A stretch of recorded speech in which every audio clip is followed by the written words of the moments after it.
CTTC Computer Teacher Training Course. C++, Python, Tally plus GST Expert.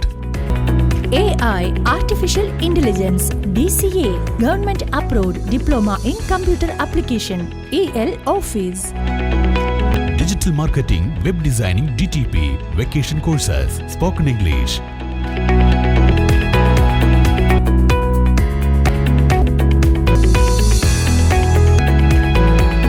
Sri Shankaracharya Computer Center, Ottapalam. Ottapalam taluk ആശുപത്രിക്ക് പിഴ ചുമത്തിയതായി മാധ്യമങ്ങളിൽ വന്ന വാർത്ത വ്യാജമെന്ന് councillor TP. Pradeep Kumar.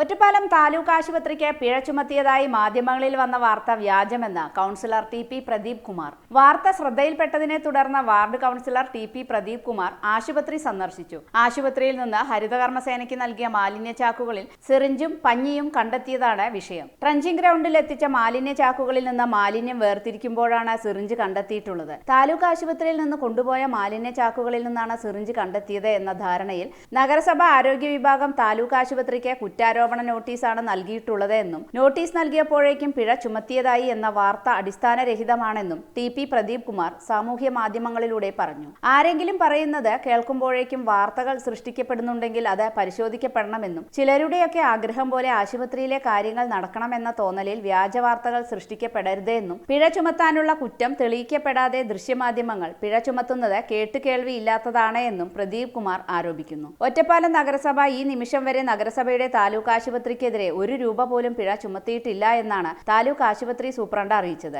എന്നും ആശുപത്രിയുടെ ബയോമെഡിക്കൽ മാലിന്യങ്ങൾ കൊണ്ടുപോകാനുള്ള സംവിധാനം ആശുപത്രിക്കുണ്ട് എന്നും നഗരസഭയ്ക്ക് നൽകുന്ന അജൈവ മാലിന്യങ്ങളിൽ സിറിഞ്ച് പോലുള്ള മാലിന്യങ്ങൾ ഉണ്ടായിട്ടുണ്ടെങ്കിൽ അത് പരിശോധിക്കുമെന്നും നഗരസഭയിൽ നിന്ന് നോട്ടീസ് ലഭിച്ചതിന് കൃത്യമായ മറുപടി 15 ദിവസത്തിനകം നൽകുമെന്നും സൂപ്രണ്ട് അറിയിച്ചതായും ടി.പി. പ്രദീപ് കുമാർ തന്റെ കുറിപ്പിൽ പറയുന്നു. ഒരു ദിവസം 1500-ലധികം രോഗികളെ പരിചരിക്കുന്ന ആതുരാലയത്തിനെതിരെ ചില കോണുകളിൽ നിന്ന് നിരന്തരമായ വാർത്തകൾ സൃഷ്ടിക്കപ്പെടുന്നുണ്ടെങ്കിൽ അത് സാധാരണക്കാരന്റെ അത്താണിയായ ആശുപത്രിയെ തകർക്കുക എന്ന ലക്ഷ്യം മാത്രമാണ് ഉള്ളതെന്നും ടി.പി. പ്രദീപ് കുമാർ ആരോപിക്കുന്നു. എന്നാൽ കഴിഞ്ഞ ദിവസം നടന്ന താലൂക്ക് വികസന സമിതിയിൽ പിഴ ചുമത്തിയതായി നഗരസഭാ സെക്രട്ടറി തന്നെ സമ്മതിച്ചിരുന്നു. ഈ വിഷയത്തിൽ ജനപ്രതിനിധി പറയുന്നതാണോ ഉദ്യോഗസ്ഥർ പറയുന്നതാണോ വാസ്തവമെന്നറിയാതെ നിൽക്കുകയാണ് പൊതുജനം. പൊതുജനത്തെ തെറ്റിദ്ധരിപ്പിക്കൽ തന്നെയാണ് ഇതിന്റെ ഉദ്ദേശം എന്നാണ് പ്രതിപക്ഷ നേതാക്കളുടെ അഭിപ്രായം.